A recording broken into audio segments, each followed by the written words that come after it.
Our guest today has been called the artist to watch by many notable publications like Holler Magazine, Nashville Music Guide, People Country, amongst many others. Her single, While We're Still Friends, featuring Lee Brice, premiered on the iconic WSM radio. The music video is on CMT Country and Music Choice. She has a brand new single that's been released in May called Grass on the Grave. She is a creative force in not just her songwriting and artistry, but also through her social media presence. And I'm honored and thrilled to have Allie Colleen join us for Tune and Pew today. Thank you for doing this, Allie. So good to be here. How are you doing? I'm great, and I'm honored to have you here. We're doing these episodes for CMA Fest. Normally we're in our studio with our actual pew, so we're not on a pew today. Unfortunately, that's the only thing missing. We have the two. That's okay. We don't have the pew, but we have the intent. Exactly. We're fine. Exactly. We are gathering as if in a pew today. So thank you for doing this. I really appreciate it. Honored to. And you just played. I did. We just got to play. We got to play the spotlight stage for fanfare. The only other placement we've ever gotten, like performance wise, was an outside stage. So it was a pretty easy world inside today. You know, not gosh, hot. So different, right? Yeah. That's amazing. I love that. And you're promoting your newest single. We're gonna get to all your music, but you have two releases this year that are pretty personal. Yeah. And your social media presence, I feel like you're a really good mix of rawness and authenticity, but also like a bit of a theatrical edge kind of mixed in there too. Have you always been very comfortable expressing yourself creatively? And what did that look like as like little Allie Colleen? Little Allie. I think, I don't know that little Allie knew it at the time, but I love to express myself. I really do. And I don't know that doing that in kind of a general way of just like speaking to somebody was ever very easy for me. So I think that's why at such a young age I started writing songs, because I felt like no one really listened too much to the 8-year-old that had like really, really big emotions all the time. You know what I mean? And everyone was like, we get it. You care about something. Cool. But then I would start singing it, right? Or I would start playing guitar. I would start writing lyrics, and people were like, why are you writing about what you're writing about? And I was like, why don't they ask me that when I'm just talking all the time? You know what I mean? So I think really early on, I kind of found that creative outlet to really express myself in that way. And then luckily, I'm so thankful even now as an adult, I can realize how grateful I am for how well received that was for me as a child. Yeah. You know, that the people around me were very much like, sure, play your song for us, you know what I mean, kind of thing. And it was very, very encouraged to do that. So I'm very grateful for that. And that obviously bled into my entire lifeline. Yeah. And now you write pretty personally. I do.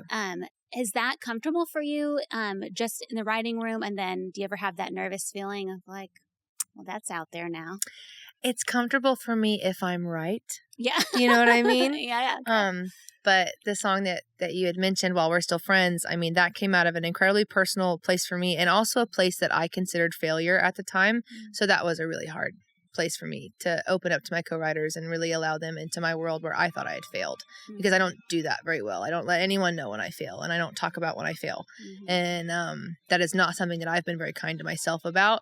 So I think it's sometimes easier other days than others, but probably one of the most rewarding things, you know, is to dive into that that uncomfortability in writing, and especially to do it in a safe space with co-writers. Like, what an amazing world that we have to get to process these big emotions with other people, and then turn them into something that other people also, hopefully, you know, if we do it right, get to use. Totally. So it's a privilege, but it's uncomfortable sometimes. Yeah.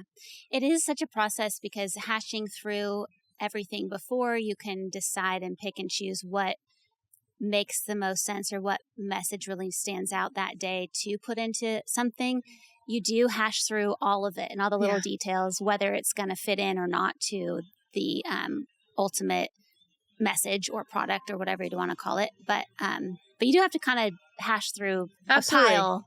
Absolutely. And I think for a long time, you know what I mean? I don't think that goes away. And I think it's just something that maybe not even becomes easier over time, but I think, you know, the reward is there to encourage it, you know, to again, just like a little kid. I can't imagine if it was, hey, will you not sing right now? I can't imagine like Allie would have taken that a little personal and like maybe not done it as much. So same thing as I'm very lucky that all of the songs that we released recently that are so personal have been so well received and have been so kind of, I needed this, thank you. And a lot of people have made my songs about themselves, which is my goal at the end of the day. Instead of just looking at me and being like, you're really just airing out your laundry, aren't you? And I'm like, no, I'm really trying to make this about you guys, believe it or not. Like, even though I know it's about me, but this is really about you guys. Yeah, I'm trying to air your dirty laundry. Yeah, I'm trying to help you hang your stuff up. Yeah, get out there, hang it up. Yeah. So this song, While We're Still Friends, features Lee Bryce. He also wrote on it, and Sarah Bryce, yes, songwriters, co-writers with you. And you also have a production credit on there as well. So me and Lee Bryce and Jared Neiman have been producing my music for the last year, in the sense that we have 3 songs. There's a song called Halos and Horns, a song called Feels Like, and then this song called While We're Still Friends. And I sat down to write this song with Lee and Sarah in February of 2021. And again, just as we mentioned, Dirty Laundry, I had to let that season of my life resolve itself and, make sure that home was okay and safe before I turned that song into something that I allowed other people into, kind of thing. So I don't know if you've had this experience with a song or not. I've had a lot of songs where midway through I'm like, oh crap, I think it is me. I think we're writing about me, whatever. Okay. But While We're Still Friends was a really big gut punch for me. It was because I remember Lee pitched out the idea and he was like, yeah, it's While We're Still Friends. And I was like, oh, I get it. Like, while we're still friends, maybe let's try and be more. That's cute. Sure. And he goes, no, dog. No. He goes, it's while we're still friends and like while we still love each other, let's like not anymore. And I was like, yeah. You want to hit me with a car before we do that? Maybe help me out a little bit. Yeah. But all of that to say, I'm so moved and so encouraged by songwriting, because I would not have gone home and had the conversation with my husband that I had at the time that ended our relationship. And again, if Lee hadn't been so willing to write a song with me where both characters were so protected and so taken care of and so much like, hey, I do love you and you love me. And in that love right there, we can agree that we are not doing what we vowed to do. Like, we are not taking care of each other in sickness and health. We're not doing all the right things. Yeah. And because we love each other, we're going to not anymore.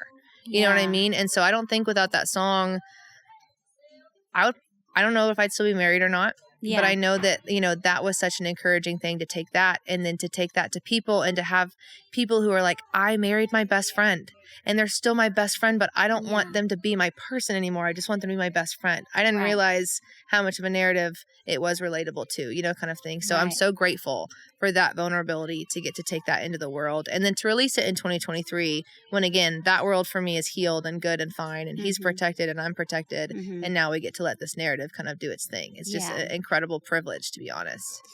That's amazing, because so often we think about when we're creating anything, and I think this applies to songwriting, art, like any sort of way of creating something, even baking, like any creation. We think about it as something that you do. You make something to share. You make something to give away. But the other side of creativity is internal. It's that kind of diving deep, and it's not necessarily with the purpose of sharing, but sometimes just a discovery, internal discovery, kind of digging in there.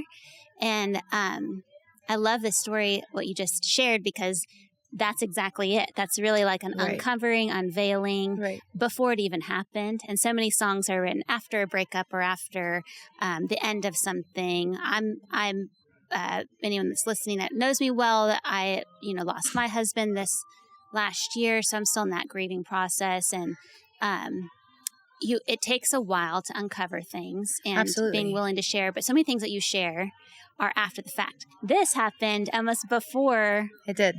The end. It did. Was the discovery of the end. And the song lands there too also. So it's this incredible space in the world of music. And I'm not saying this is a divorce song, but that's definitely the audience that I have really tried to pitch it to, in the sense of like giving that comfort to those people, because breakups are huge and they're massive. There's no doubt about it. And they're not to be compared either, but there is something about those vows and that promise when it comes to marriage, when it comes to an end, that to me felt like a failure, and felt like, especially as a woman, I felt like I didn't do my job to be like a good wife, kind of thing. And I think the best decision I made as a wife was to end that relationship for both of us, kind of thing. So that was very vulnerable. But like you said, now there's this beautiful divorce song out there that really allows that space of limbo to have a processing space. You know what I mean? It's just like what you said, whereas most songs are written when now it's blameful and now it's spite and now it's anger. And now we've spent months trying to figure out who gets this and who gets that. And I don't like you anymore. And this was before all of that. It was, hey, while we're still friends, let's not do this anymore. Like, while we still love each other, let's make this decision. And I think that space has helped a lot of people, and really helped me for a very long time. And then all of that moving into Grass in the Grave and that space of grief, it's kind of the same thing. It's like there's a lot of grief songs that stay in those earlier steps of grief, like sadness and processing and that kind of thing. And then some of them get into anger, but it's not a healthy anger yet. You know what I mean? It's like a true anger that needs to be expressed and processed. But Grass in the Grave just gives 3 minutes to that frustration of, gosh darn it, it wasn't supposed to be this way. But also, we're gonna be fine. You know? It's gonna happen. And so it was really cool to partner those two together and to get to, again, live out that process while it was happening. It was incredibly helpful. And I love the point that you made of creating too, of like not creating for a final product, but just creating. I think that's a beautiful space. And I don't think I realized I was in that at the time. And looking back now, I'm very grateful for that. And expressing as seasons of life go, seasons of grief, seasons of change, creativity really can be there for us. Just from spending a little bit of time with you in the past, you are also connected to nature, to animals. You're obviously inspired by your own life, by your surroundings. How does that aspect of your life influence you and ground you? Where does that inspire you and feed your creativity and your just life in general? I think for anyone who has ever turned their hobby and their absolute love into a job, especially like a commercial business, right? I don't know that a lot of people understand the importance of replacing that hobby. You know what I mean? And replacing something with a safe space that is strictly for what music was for me as a kid, which was creating and processing and all that kind of stuff. And I've always been in love with nature. I've always been in love with animals. I still, as an adult, have not truly figured out like true friendships between people. You know what I mean? Because I feel like my whole life, my best friend was always a pig or a horse or a raccoon, like something wild. So animals are incredibly, incredibly important to me. And then so again, just all that to say, it's like, as a kid, when I used to run away and go write, now I do that as a job. You know, and it's not the safe haven that it used to be as much as it's still wonderful. So now I run away to the woods, right? I go hiking and I run away to my paddleboard and I run away to water and I run away to my horses and I run away to that kind of thing. So I think it's equally as important to pursue and chase your hobbies and make a career out of them as it is to also remember you still need a little safe space over here to do your thing. And that's nature for me. You do. I love that because it's so true. And, anyone that's inspired creatively, whether it does become their job or if it's still that little safe spot for them, if they're in accounting, but they love to come home and sketch or whatever it is, understanding the ebbs and flows of that. And just because something's your thing and it's your passion or you're something that you are gifted in, it's never the only piece of us. We're so multifaceted, and we have to foster those multiple areas of ourselves in order to be good at the thing that we're gifted at. Absolutely. And keep it going and growing and stuff. Do you, when you're in nature, or maybe it's in your music, or where do you find in your life that you're the most connected? Where do you find the most inspiration? Where do you find maybe the most spiritual connection? Where do you find that the most in your life? It's probably changed throughout your life, but what about right now in this season? It has changed. It's changed a little bit, but it's always kind of been the same. It's always been water for me. Always been water. Whether that is on the water side, whether you're hiking and you find a creek bed, whatever it is, even just the noise of it itself, or even if so I paddleboard every day in the summer. That's my thing. I'm a paddleboarder. So, water, but there's just something about it.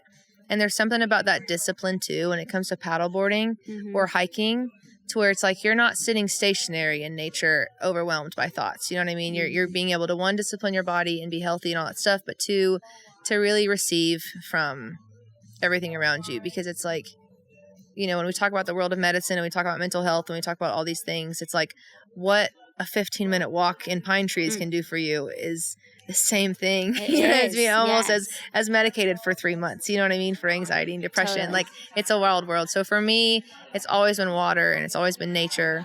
And I think there's just something very grounding about that, right? And just being a part of and remembering and like seeing everything as a creation and remembering that I am not any different than dirt. You know what I mean? Like, I am no different than a tree. Like, we're no different. Like, we're like an organism and we're created, and like there is intent in us. And I think that nature always reminds me that. I love that. People don't remind me that. You know what I mean? I don't look at people and like, we're all supposed to be here. That's not a thing. No. You know, it's so weird because people are not as connected. I mean, we're meant to be connected. We're designed for connection. But we also, because of the way that our minds work, we can choose disconnection. Whereas like animals don't necessarily choose disconnection. Plants and trees, they can't choose to disconnect. Right. We can unplug and be like, I'm out. I and don't we want to feel cannot this. plug back in ever. Yes. Ever. Totally. We have that choice. So where we should be the most designed for connection, sometimes we also have that option to peace out. And that can leave us lacking. Yeah.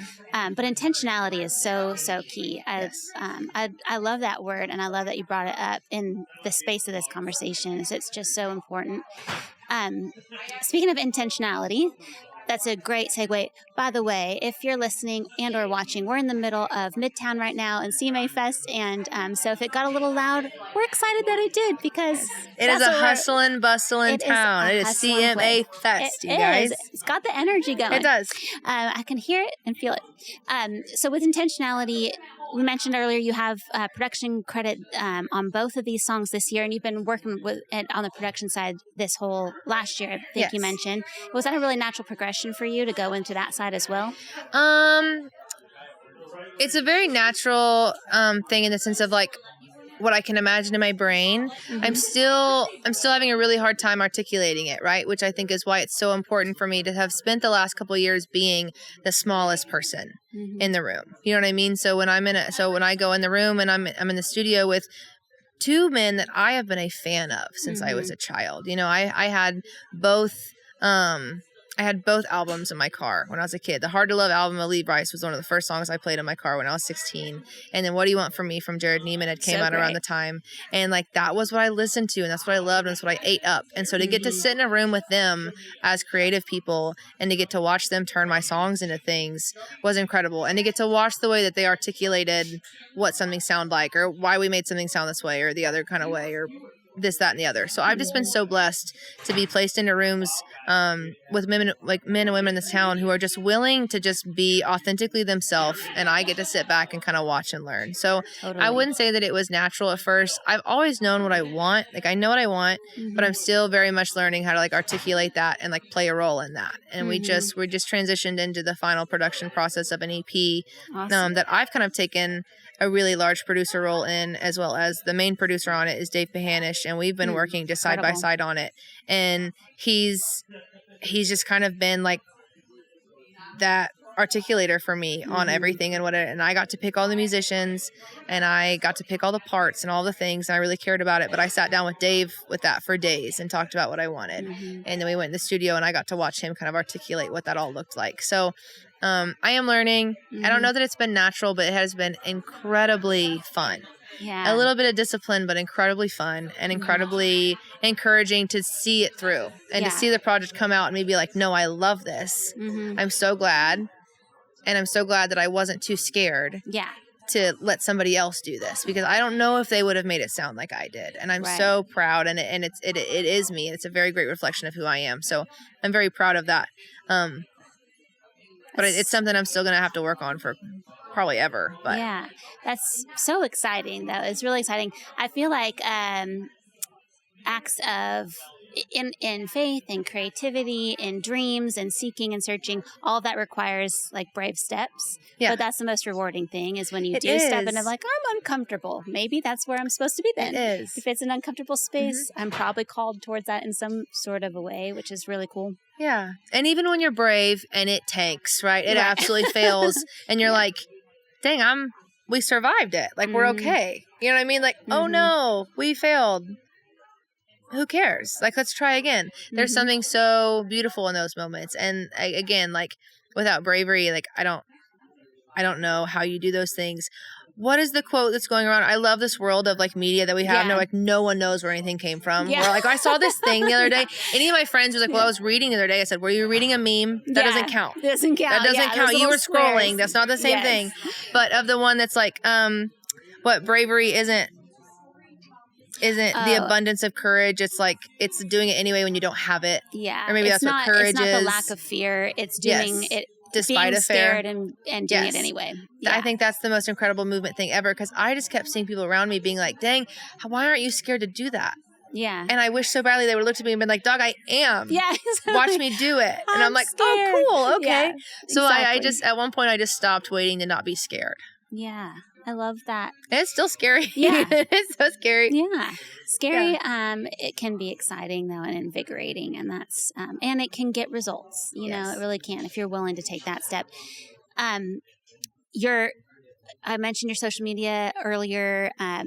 I don't even know if that's the right thing to say anymore. Social media almost feels outdated in a sense, but I know it's not, but it just feels like it is because it's been so long that it's been such an integrated part of our lives. But you are super expressive on there. You have so much fun with costuming and makeup and also just the realness of your life. Like, it's such a blend that I've never seen anyone else really do with such ease. I think just the two extreme sides of that, and that's so fun.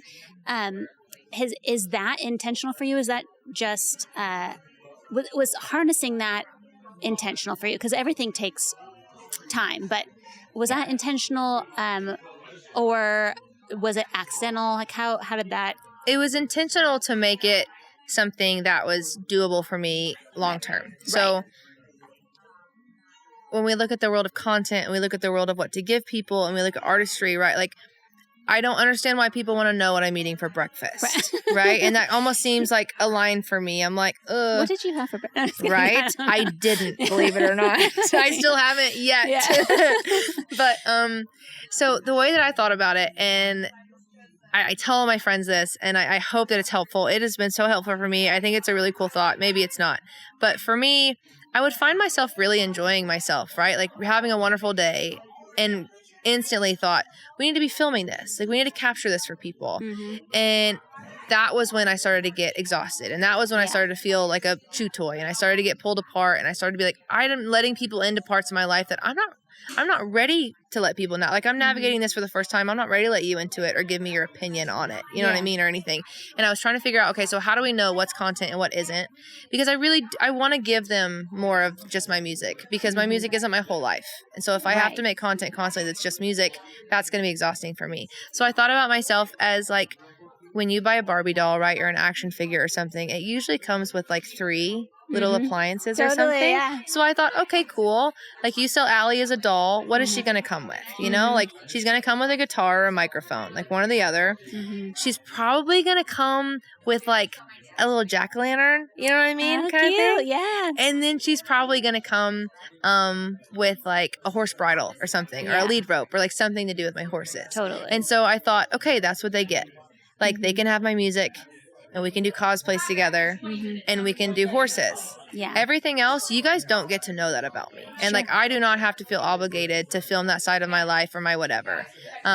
She might also come with like a little dumbbell or something. We do a lot of gym content. So like that kind of thing. So that really helped me. So now I have 4 worlds that I can allow people to come into and know how to film. And there's stuff that I already do regularly. So it's not like I'm like, I have to do this today because I have to film it. Right. It's more so, you're already doing it, dog. Take that extra step and like, let's set it up right and film it. People in, so that has made me really enjoy creating. It makes me feel safe in what I'm posting. Totally. You know, the gym gets a little not safe for me sometimes because people just be giving you their opinion. Oh, yeah. People got those. All the time.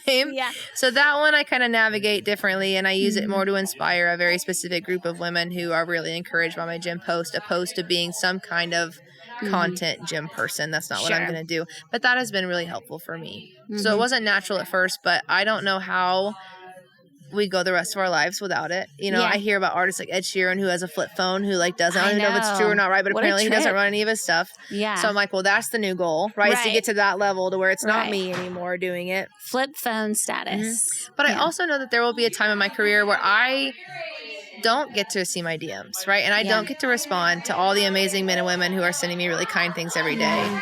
And I don't get to be a part of everything that I'm doing in this right now. So that makes me really appreciate this beautiful little spot, knowing that hopefully I don't get to do this part forever. Right. Like hopefully someone comes and takes this over and kind of thing. So really trying to enjoy it, but it sometimes it's pulling teeth and sometimes it's really cool. Yeah. We've definitely carved a path in that. Thank you. As you are with everything else, our mutual friends and co-writers, Stephen Hunley and Eric Dodd, wrote Halos and Horns, I believe, with you. And there's so many people in this town that are carving their own paths and are so creative and genuine hearted. You are one of those people, and I really appreciate you doing this and having this honest conversation with me and opening up.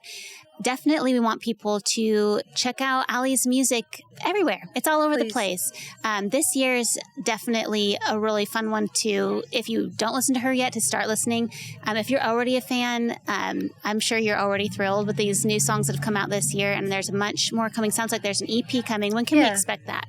I'm thinking we're going to drop it in the fall. Okay. We haven't decided yet in this world of streaming whether it will be individual singles, you know what I mean? And then we'll just we'll print it as one big vinyl to sell on the road, or if we'll do a full big release of whatever, because people aren't consuming multiple songs, it doesn't seem like anymore, but I don't see them ever being given the opportunity to either. Right. You know what I mean? Right. Or it's 38 songs all of a sudden of a double album, and it's like, whoa, I literally don't have hold that kind on. of time. So we're not sure yet, but all new music this year coming out that we're very, very excited about. Eric Dodd and Stephen Huntley have a lot of a role in the new EP as well. Awesome. So I'm very happy about that. We love them. Yes, absolutely. So all good people, all good things. Amazing. Thank you. It is a busy week, and there's so many talented people in this town. Thank you for allowing me to come on here with you. Oh yeah, thank you so much for doing this.